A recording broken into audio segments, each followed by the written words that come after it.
Well, good morning, everyone. I hope you're all well on this lovely Wednesday morning. Thank you so much for taking a little time out of your day to join me and covering what should hopefully be some interesting topics around the Microsoft Azure ecosystem. So if you haven't joined us before for one of these webinars, this is something we do every couple of months or so, where we try and get a couple of interesting topics that we feel is going to add some value to your Azure setup, and then explain a little bit about them. Hopefully, give some wisdom over to you to help you in your Azure setup. So, without further ado, my name is Chris Kirk. I'm a senior consultant here at Ultimate Business Solutions. I cover predominantly everything in Microsoft Azure. So I cover infrastructure as a service, platform as a service, automation, architecture, everything in between, pretty much. It's anyone on the call that is using Azure knows that it is a definite moving target. I'm quite fortunate that I'm allowed to have some time to explore these features and then hopefully impact in a positive way on designs and architecture and customer advice moving forwards on that kind of thing. So as I kind of already mentioned, the goal of these webinars is to explore all these different features and solutions that are available in Microsoft Azure, and there are absolutely hundreds of features available in the actual platform itself. And every so often, we like to take a interesting topic that we feel is interesting or is going to add some value and talk a little bit about it every kind of couple of months to then give you some value back to your Azure setup, or if there's anything you kind of want assistance with that you think would be quite interesting to explore further with us, then that is absolutely fine as well, once again. So for this particular instance of the webinar, what we're going to cover off today is we're going to do a little overview, a little introduction to the Azure DevOps service, and I'm going to talk a little bit about DevOps itself and what that actually means before we kind of get into the nitty-gritty of what the Azure DevOps service actually is. We're going to talk about this quite new security endpoint solution from Azure called the Azure Front Door service. So that has only been generally available for about a month and a half or so. It's fresh off the press, as it were. So we're going to talk a little bit about that and what that actually means and how that kind of fits into the existing kind of secure endpoint solutions that are kind of already existing on the Azure front in that space. And everyone's favorite subject, I'm sure, we're going to talk a little bit about money. We're going to talk a little bit about how you can potentially get a grip on some of these costs in Azure, how you can potentially save a little bit of money here and there, reduce your overall operation expenditure in Azure with a few kind of tips and tricks around that you can perhaps consider as well. Just to say, if you do have any questions as I'm going through this, I've said a little bit of time at the end. And if you want to put any kind of questions in the question section on the webinar, then we'll review any questions that have been posted right at the end of the webinar itself. So to crack things off, or to start things off even, I'm going to talk a little bit about Azure DevOps itself. And as I've already said, I'm going to talk a little bit about what DevOps actually is and what it actually means to people before we actually get into the nitty-gritty of what this service is providing for us. So to kind of simplify, I guess, the problem that the DevOps is trying to fix is this invisible barrier between what your developers are doing to work on a particular application and what your infrastructure teams are doing to work on that particular application. In a very static, very traditional setup, you will have the developers obviously compiling code and putting new features into an application. They will then package that up, give it to the infrastructure guys to then go and build the infrastructure that is required to run that application in a particular environment. And what generally happens is we have this fence where devs are chucking application packages over to infrastructure. Infrastructure aren't quite sure what they're doing. They chuck a few things back, and it goes back and forth and back and forth, and it becomes very messy, becomes very confused. It's not very optimized in terms of what we're doing, and it's not very repeatable either, because that will be just one particular environment. So to kind of put a little bit more of a wrapper around kind of what this means, from a kind of a low-level IT perspective, the developers will have a repository, I'm sure, of code, and they'll package that up. They'll have instruction in terms of what is meant for a particular environment, let's say a QA environment, for example. They will give that over to ops and infrastructure. They will go to install it, but they may have a few kind of questions and issues around certain sub-features or certain configuration files. They don't have any access to what developers can see. So we get this kind of back and forth and back and forth. And eventually it will start working, but there'll be kind of tweaks and undocumented changes the infrastructure had to make that developers don't know about, and in turn the developers won't, the infrastructure guys won't know in terms of the tweaks and things that developers have done behind the scenes as well. So it's kind of very two-sided, and it's not very visible, and this is just, like I say, just one particular environment. We need to be able to repeat this over all the environments as consistently as possible to give us the benefit of that assurance that when we're developing new solutions or updates or improvements, we need to be able to make sure it's the same in every environment as we go across the chain. So where the benefit of Azure and the Azure DevOps service comes in is it allows us in Azure to have infrastructure that exists as code. So this could be something referred to as ARM templates, Azure Resource Manager templates, or it could be Terraform if you've come across that as well. This allows us to very granularly write out what our infrastructure should look like for each particular environment, and that can sit alongside it in a code repository, the application code at the same time. So everyone is kind of, for want of a better way of putting it, singing from the same hymn sheet, because they have access to the same repository. Everyone can see kind of what's going on from a code perspective. Changes and improvements are all documented for both sides, into the developers and infrastructure. And more importantly, the infrastructure existing as code means it's repeatable in every environment that you may have. So you can build the environment over and over again, and it's always going to be the same deployment for a particular release. So this is giving us the ability to have a release that is going to be more correct going forwards, with kind of less unknowns as we move forward, and allows us to produce upgrades and updates a lot faster than we might be able to do before. And we end up with this kind of process goal going over and over again of committing changes, of building it and testing it, then releasing it and doing some more tests. We monitor it, we make windows to how we're going to improve it, and then we begin that cycle again. That's the cycle, that is the key cycle we want to get into when we're using DevOps as a tool to improve our methodology of how we're releasing our applications with our infrastructure into Azure itself.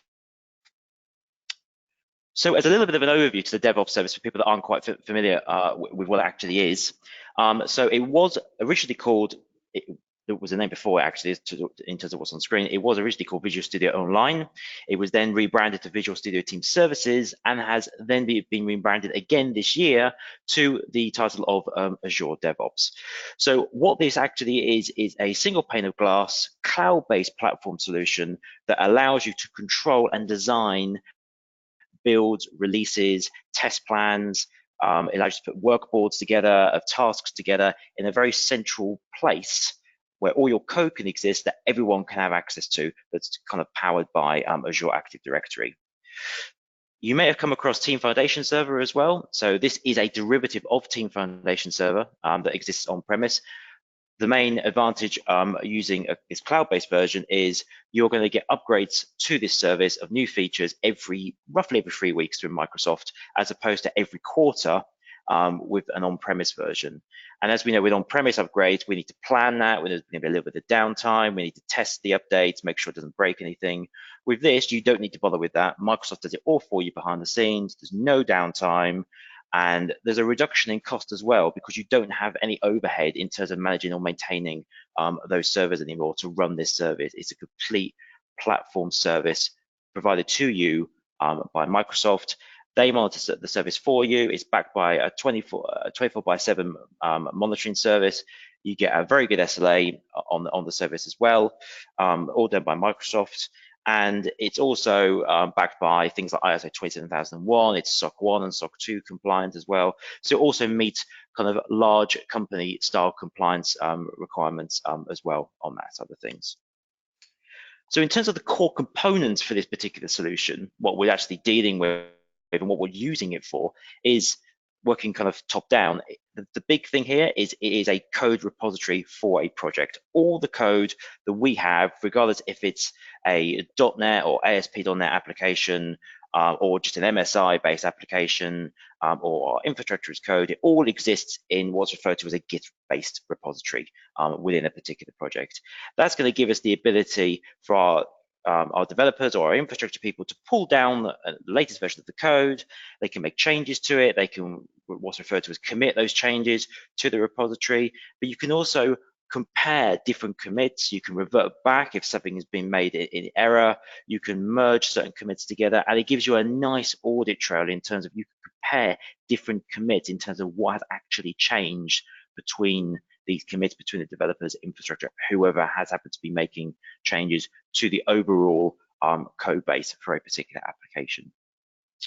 We can also check in terms of who is working on particular tasks. So we have what's referred to as a Kanban style workboard setup, where we can put tasks on the workboard and kind of what status that task is in, if it's in progress, if it's completed, if it's pending, who is looking after that task, what kind of commit is linked to that task in terms of what they happen to be working on, which gives us a nice way of tracking releases and bug fixes and kind of what's actually being worked on at the moment in a particular project. And then we get on to the more kind of nitty gritty, how this actually works kind of components in terms of we have a build phase. So these will be all the tasks used to build our particular application. And then we'll have our release phases as well, which is based on the successful build. We'll have a release phase per environment that we can set up in terms of what tasks need to be done to release the latest build into a particular environment as well. This also includes ancillary tasks. So we have test plan capabilities as well, either manual testing, or we can have some automated testing that your developers have looked at in Visual Studio, or even via PowerShell scripts, or anything you want really to have a test plan in terms of testing that the release has worked successfully, that integrates seamlessly into this particular solution as well. And it also gives you the ability to do performance and load testing as well. So some of the developers may have load testing in Visual Studio already created, but it also supports things like Apache JMeter, and it will do URL-based testing. So you can submit a HTTPS or HTTP-based query string as a URL as a test, and then you can record in terms of what actually should be returned for a successful test and what should raise alerts if that test has particularly failed. And again, you can integrate that into the build or the release phase of those particular solutions as well. And it goes without saying that Microsoft are very keen on open source these days. So there's a lot of third-party integration with this as well. So there's integration into other kind of DevOps style tools such as Jenkins and Octopus, as well as the ability to integrate other agents to kind of build this into on-premises style solutions like VMware and Hyper-V as well on the top of that as well. So it does have quite a large reach in terms of the actual solutions that we are dealing with. So just to give you a little example, I've got a screenshot here that shows you an example project that I've worked on in the past. So this is a build phase for a particular ASP.NET project. So the tasks run on the left, and we can configure certain configurations for each task. And effectively what is happening here is there is an Azure deployment where it's going to validate my automation of my infrastructure, which exists as code. It's then going to build my ASP.NET application, and it's then going to basically publish those compiled solutions over to the release phase, ready to be released into a particular environment. And it goes without saying, as I mentioned already, this is where we can have different releases. So we can have an initial release in this example, which basically releases or builds the infrastructure after all the checks have been completed in the build phase.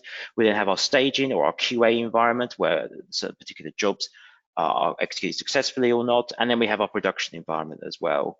And at each stage, this has an approver and an evaluator. So if we really wanted to, when each release finishes successfully, we could just head to build the next release and the next release and the next release completely automatically.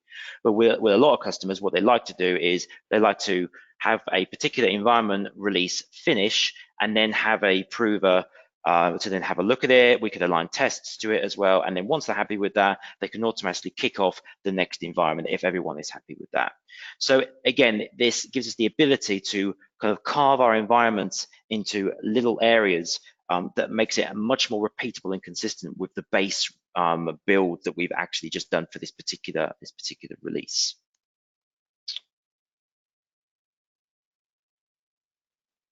And this is an example of a particular release environment. So again, we have the stages on the left that the release is going to do.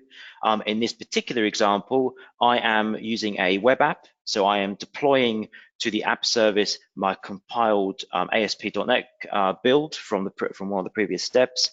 I'm running a little bit of Azure PowerShell, which is used to just check the things I've been set up correctly. And then in this particular example, I have an Azure SQL database, and there is a task to load the schema of the database and load in a particular amount of static source data as well. So I can even automate from not just from an infrastructure perspective, but I can automate releasing to certain services that exist in Azure itself, such as PAS SQL databases or the particular app service itself. And lastly, just to give you a sample architecture, what this potentially could look like for a particular release, just to make it a bit kind of clearer for you on screen, is the code repository that exists that the developers and the infrastructure users will commit their changes to the actual Git repository. We will then go off to our build and release pipelines, and then we have our different environments that we are able to release into. So we have our development release that will release into a web app and a PAS SQL databases. And this is where we may do our functionality testing, for example, via an Azure virtual machine for our developers. Once they're then happy with that, we then move on to the next environment for this particular release, where we may then do our load testing and our user testing. So we have a differentiator between those two particular releases in terms of what's actually happening. The reason we may do that is because when we do a load test, the load test will do it to the app service itself, to the compute of the app service. So if we were to do a load test on an app service that's being shared by all these environments, the performance hit would impact all the environments that are using that app service. So that's why we have this separated out as a separate app service for the load testing, so it doesn't impact any of the other particular environments in this case. We can then release that into a pre-production state to do more user testing. And then we have something what's referred to as a slot swap task, where I can have a certain development slot in my web app. I can then swap that into production when we're ready, and it takes the existing production one out of production and swaps it back into pre-production. So it does a swap between those two, and there's no downtime involved in that as a particular example of a release that we've encountered kind of out in the wild.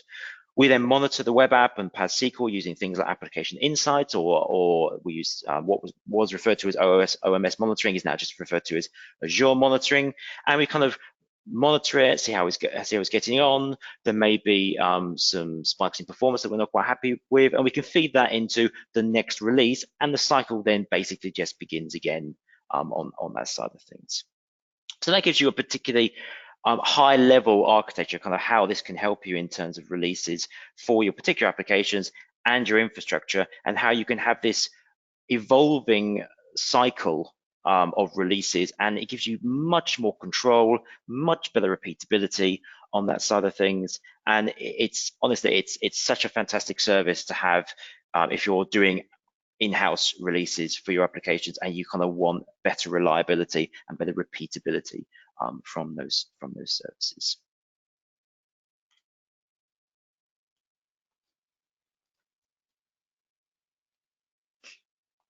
So that's just a little bit about Azure DevOps itself. So now we're going to move on to what's referred to as the Azure Front Door service. So I'm just going to spend a little bit of time talking about this new feature or this new solution that's been made available in the last kind of a month or so in Azure, but it's important to kind of take a step back and show what currently exists or what has existed before this to kind of understand why Microsoft has kind of come up with this particular solution.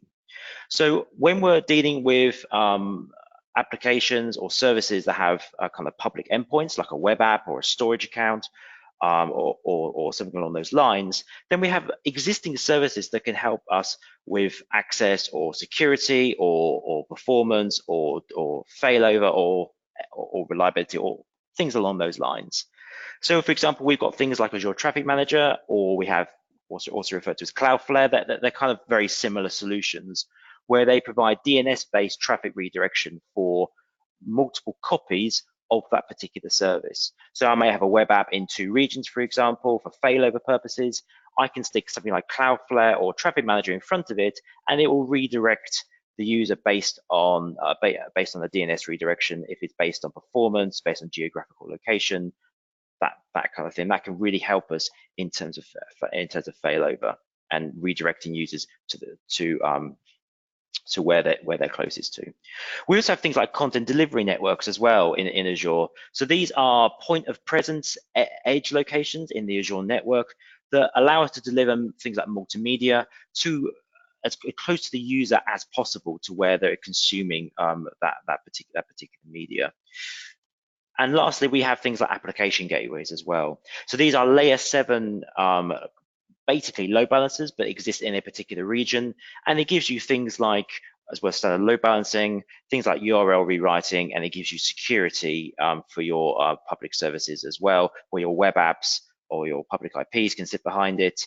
And it's going to give you what's referred to as the application firewall solution that's going to have integrated security elements into it, like SQL injection and PHP injection resolution and all those kinds of things. So taking all those solutions separately, we then come across, or we then start talking about the fact that Azure has one of the biggest WAN solutions or networks available anywhere in the world of any company. We have over 100,000 miles of fiber all across the world, over 35 countries, 65 kind of metro cluster networks. It's absolutely enormous. So from Microsoft's perspective, when we're dealing with accessing our services, we should really be taking advantage of this WAN-based solution. So what the Azure Front Door service is doing is it's taking those elements of those 3 technologies that we've just spoken about, and it's integrating them into the existing Microsoft WAN solution. So Azure Front Door is as kind of says on the tin, it's a front door solution using the Microsoft WAN as the closest edge point to accessing services behind the scenes. So it's taking things like Traffic Manager, the Traffic Manager idea of providing an endpoint. It's providing security and load balancing from the application gateway, and it's using the content delivery network of the Microsoft WAN to redirect users to the closest point, and then it's using the rest of the Azure backbone from there on in to securely and with much lower latency get to where that web app happens to exist within the Azure ecosystem. The big difference with this, apart from the Microsoft WAN side of things, this is a global service. This is not a region-specific service. So this exists as a global solution. It will use the Microsoft WAN edge endpoints anywhere in the world to redirect the user where they're accessing a particular service to the closest edge point in the Microsoft WAN, and then we'll go over the Azure backbone for the rest of it. And the good thing about this solution is, while this has only been recently made GA or generally available, this is not a particular new service. Microsoft have been using this for around about 5 years in the background for things like Office 365, for Bing, for the Xbox services, as the way they are managing content and delivering it to end users, and then having it securely traverse the rest of the Azure backbone with a much lower latency capability than if we were to use Traffic Manager on its own, for example. It's only going to do DNS redirection. It's still going to go over the public internet to get to where that public IP actually exists. And the way kind of Azure Front Door does this, it uses the Anycast routing method to work out where the closest edge point is for that particular user, where they are located anywhere in the world. So just to highlight a couple of key features around this that I've obviously alluded to already. So this is essentially a global layer 7 load balancer for public-facing endpoints. So it's fronted via a DNS name. Still, that doesn't really change. You can use a custom DNS name, for example, and that is effectively fronted multiple backend pools of web apps or storage accounts or any public-facing service that exists in the Azure ecosystem. Because this is a global service, HA and DR services are built into it as standard. There's nothing particular for you to configure, and you're going to get a 99.99% SLA for using this services as well. And because this is using the Azure backbone and you can have multiple backend pools, this gives you a truly global reach if you have a globally distributed service that you're offering your customers as well. So you're going to get application gateway style features with this as well. You're going to get session affinity rules, SSL termination, URL redirection and rewriting. It supports IPv6. It supports also web application firewall and DDoS security services. But it does that with a difference to what you may have seen in application gateway.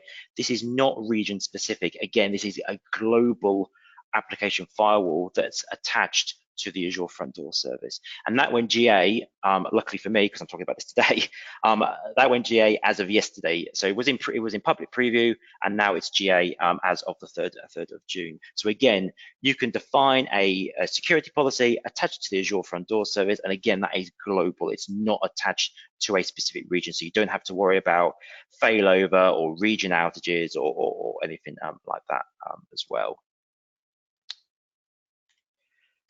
So just to run through very quickly kind of what this looks like when you've got a user accessing a particular web app, for example, they're going to go to the Azure Front Door custom DNS name or the Azure Front Door standard DNS name. They're going to be redirected to the closest edge point in the Azure network, where we've got the application firewall enabled. I'm going to have the routing mode set to performance. So whichever front end responds fastest is the one that they'll be redirected to. And these are just the web app front ends. And then we might have SQL running in the back end, which is doing geo-replication for our back end data on that side of things. Like I say, the key difference with this is it is going to the closest point to the user, and the rest of the way to the web app is all over the Azure backbone. So it's much more secure and it's much faster in terms of latency on that side of things, and it's much faster in terms of failover. So we're not having to wait for DNS to catch up if we have to do a failover. This is not a DNS-based round robin solution. This is all done through the back end of what web app is available and presented to the front door service. So the application gateway is still a valid solution. I just want to make that clear in terms of what you might want to use it for, because if we're using virtual networks or Azure virtual machines, then because generally speaking, they don't have public IP, so most of the time, they aren't valid to go straight to the Azure Front Door service. The Azure Front Door service needs a public-facing IP or public-facing URL from like a web app or a storage account or a Kubernetes instance, for example. So we can still use the application gateway if we want something that's very region-based and we want to front it for security reasons to virtual machines that exist in the background. What it does mean, however, is because the application gateway can exist with a public endpoint, we can combine the application gateway for fronting virtual machines with the Azure Front Door service itself. So if we have a service that we're presenting to users that isn't quite ready to be a web app, for example, and still needs to exist as a virtual machines, we could have this style of architecture as well. So it's exactly the same as the previous architecture, but rather than the web app, we front an application gateway in each region. So we have that for HA and DR reasons, and that front to particular virtual machines that we have in the back end. So we can combine these technologies where even though our virtual machines don't have a public endpoint, we can still securely show them to the Azure Front Door service and have this kind of architecture as well. So just to demonstrate the URL rewriting, if that user went to a particular website but then went to /images, for example, I might have specific endnodes in my back end that host the /images website. So not all the hosts may do, only certain, I only want to have certain hosts that actually have that accessible for maybe for performance reasons, security, there's a whole host of reasons. So what I can enable, as I mentioned already, is I could do URL direction for /images, and that will redirect it to the applicable backend VMs in this example from the Azure Front Door service. So it still allows me to do redirection in that regard as well. So this is an incredibly powerful service that allows a true global reach for our particular distributed applications, and allows far lower latency and better performance than if we were using things like Traffic Manager and the application gateway itself separately.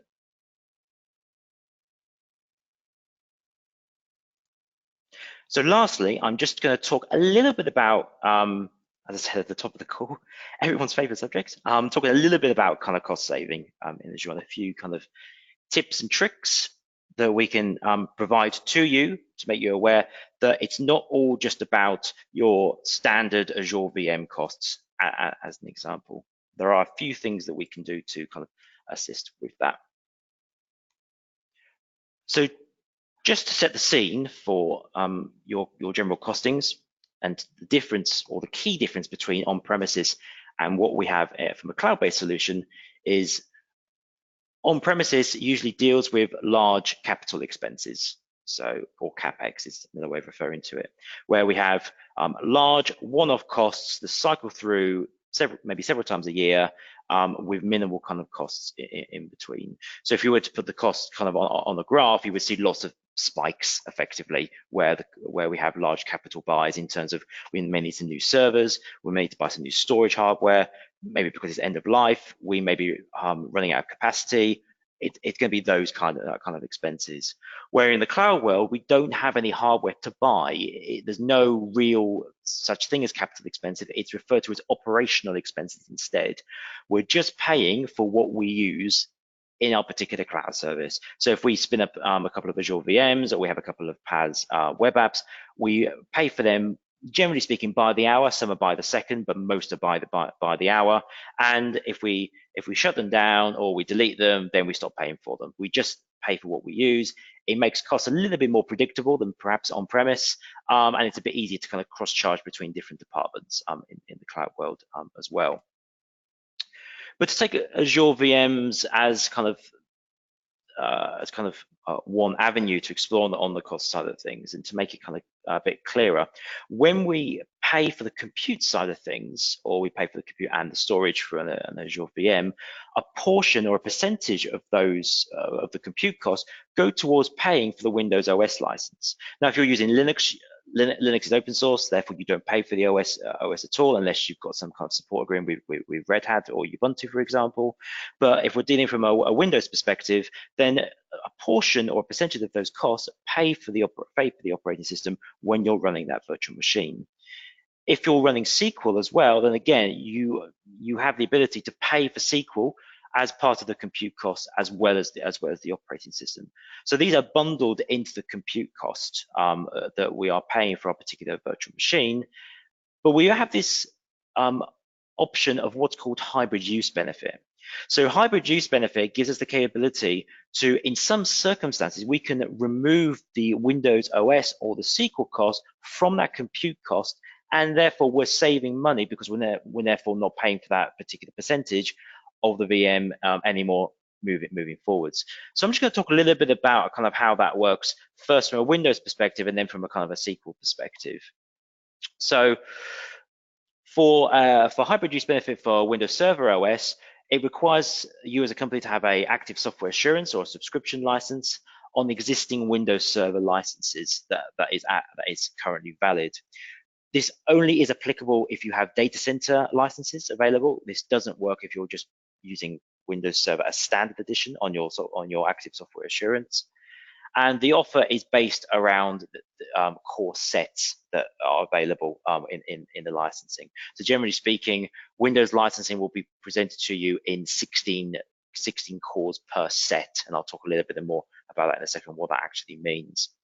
So for a hybrid use benefit, when we're creating an Azure virtual machine, there is a little tick box on VM creation that says, do you already have a Windows license for this using hybrid use benefit, yes or no?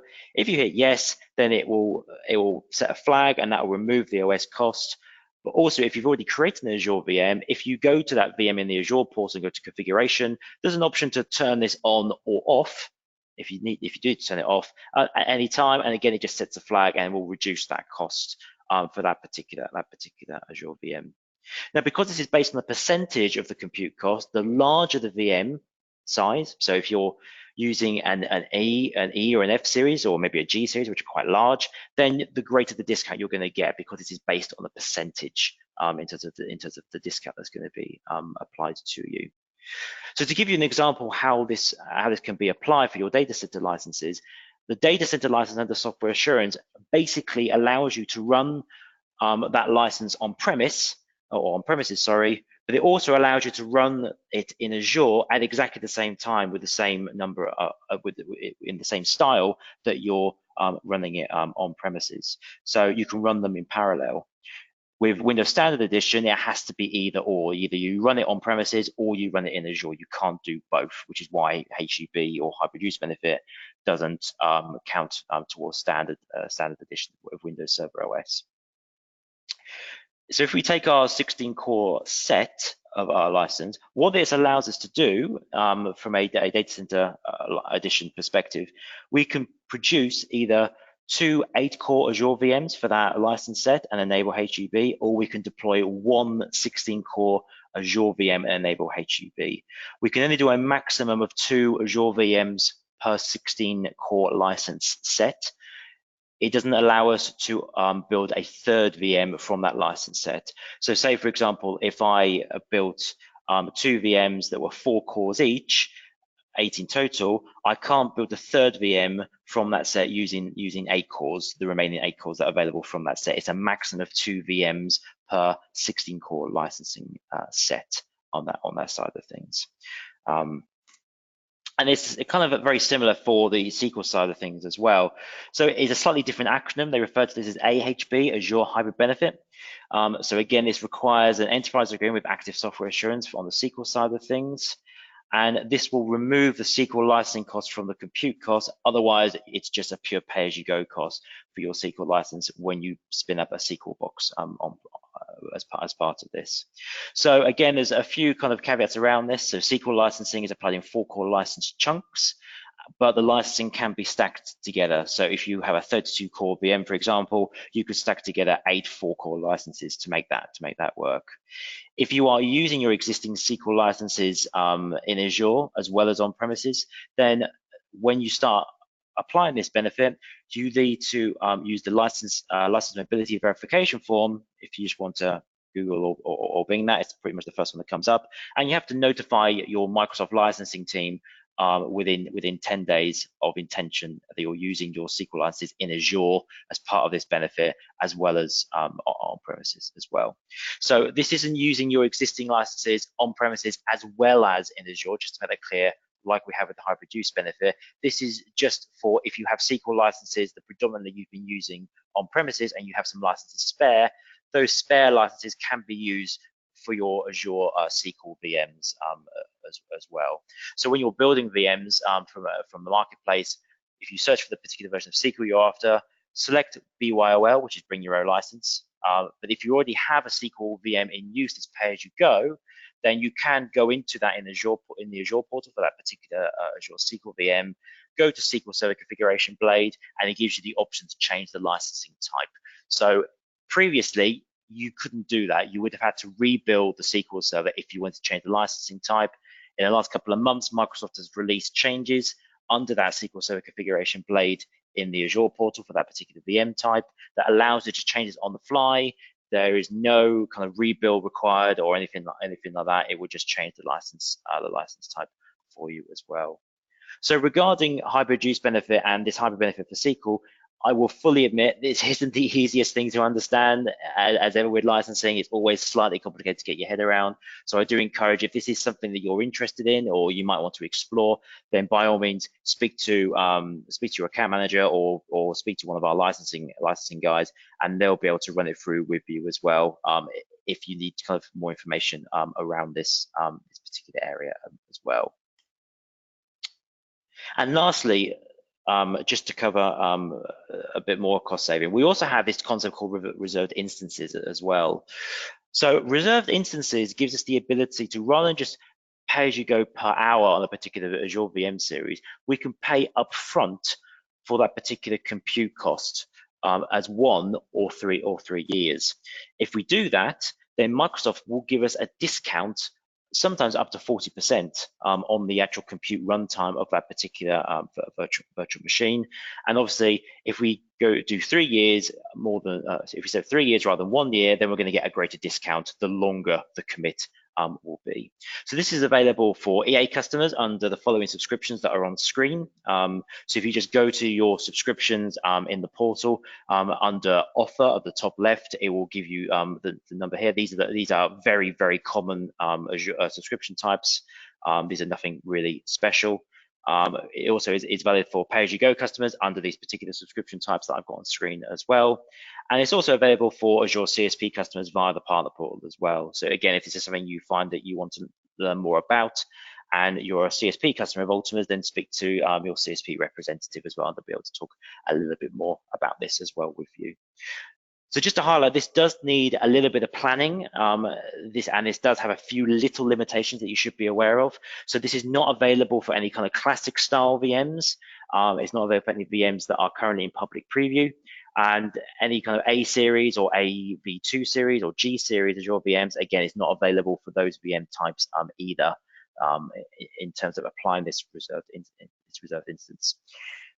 Again, this may seem like a good idea in terms of, oh, I can get all my Azure VMs. This is brilliant. I can pay up for a year up front. I'm going to save loads of money, and it seems like a no-brainer. It's very easy to fall into the trap of applying this to every single VM that you may have, but this does require a little bit of thought and a little bit of planning put into it. So what we say to customers is, it's best to analyze your Azure VMs that are going to not really change in terms of VM size, and are not really going to go anywhere in the long term. So it's going to be things like domain controllers, for example. It's going to be things like network virtual appliances that are existing as VMs, for example, in Azure. All these services that aren't really going to go anywhere are pretty valid in terms of applying a reserved instance for that as well. The reason you shouldn't blanket a reserved instance in terms of what you're using for all your VMs is because for a lot of customers, some of these VMs will come and go. They'll retire them after 6 months. A lot of customers are looking at transforming certain services into platform services. So they start off with Azure VMs running IIS or SQL or those kind of architectures, and then they're looking to make PaaS web apps or PaaS SQL, and therefore they don't need the Azure VMs anymore. If you've blanket covered the reserve instance with VMs that you're not using anymore, it's actually costing you more money in the long run than not. So this does require a little bit of thought put into it, and you shouldn't blanket every single VM that you're running in your particular environment at the moment. If you do need to cancel a reserve instance, then you can do that at any time, but Microsoft do generally enforce a 12% admin fee on whatever the Azure reserved instance cost actually is upfront. So it can be quite pricey if you do need to cancel that particular reserve instance. You can also exchange the reserve instance for certain VM series as well. So for example, if you buy a reserve instance for a D4 v3 using standard HDDs, for example, and you say, actually, I want this VM to use premium SSDs, I need to change it to a DS series, then you can exchange that particular reserve instance from a D series to a DS series, for example. And there's a few other caveats around it, but there is quite a bit of flexibility in terms of actually exchanging VM series from one to another if you do need to do that in the long run as well. So just to kind of wrap that up and bring it all together, because all these cost savings, you can apply them on top of each other. Effectively, they're not standalone. So by default, for our compute side of things, we've got our compute cost in the running state, we've got the Windows OS cost, and we might have SQL cost as well if this is a particular SQL server. And then we've got the underlying storage, regardless if it's standard HDDs or premium SSDs or whatever kind of storage type that we happen to be using for that particular Azure VM. We can then discount the running state of the compute cost by looking at reserved instances, either 1 or 3 is, if we feel that is applicable. We can then save money further by applying the hybrid use benefit if we have that available with our existing data center licenses under software assurance. So we're removing the OS cost for that particular compute side of things. And if we're running SQL on that box, we can then, if we have the SQL licenses available to us under software assurance, we can apply the Azure hybrid benefit for SQL to remove the SQL costs from that particular VM as well. So combining all these three together, if they're applicable to you, can actually save you quite a lot of money in the long run. It's not all about the standard pay-as-you-go pricing for Azure. And if you've kind of got any kind of queries or questions around this, like I say, the account managers or the licensing team here at Ultima are more than happy to answer kind of any questions around this and kind of help you with any kind of planning or further kind of queries that you may have with this. Because with licensing, like I say, it can be a little tricky to get your head around, and there's a few kind of caveats here and there in terms of applicability. But like I say, we are happy to help you with that if you feel it's going to kind of save you quite a bit of money in the long run. So that's the end of the webinar. I'd just like to say thank you very much for listening to me ramble on about these topics in Azure. If you've got any questions at all, now's the time to ask them in the next minute or so. If you want to post any kind of questions in the chat window or anything like that, I'm quite happy to answer anything like that. Like I say, here at Ultima, where we have a dedicated Azure team as part of our consultancy side of things that we assist all the account managers with any kind of questions or queries they've got. We are fully dedicated in Azure and offer services like backup, DR, architecture workshops, migrations, anything in between pretty much. So we have people, if you need any help with anything on those side of things, then by all means, get in touch with your account manager on that side of things. And we're more than happy to help you on your, I think the phrase being used by Microsoft these days is the cloud journey. I'm not quite sure how I feel about that. I must admit, it sounds a little corny if you ask me, but there we go. Sometimes we have to toe the line, as it were. Yeah.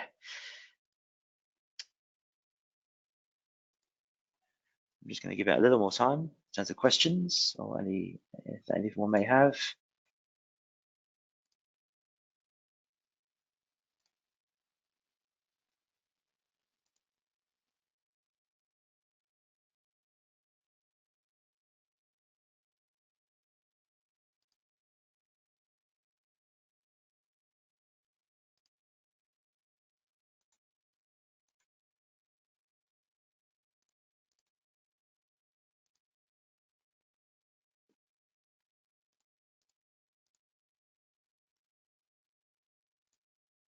Okay. So if you do have any further questions that don't spring to mind at the moment, like I say, feel free to get in touch with us via your account manager or via the standard comms channels. We've got our Twitter handle on screen at the moment as well, which we do monitor. And just like to say, thank you very much again for attending the webinar. I hope you found it informative and interesting anyway. And just lastly to say, I hope you have a pleasant rest of your day and a rest of your week. And again, thank you very much for listening.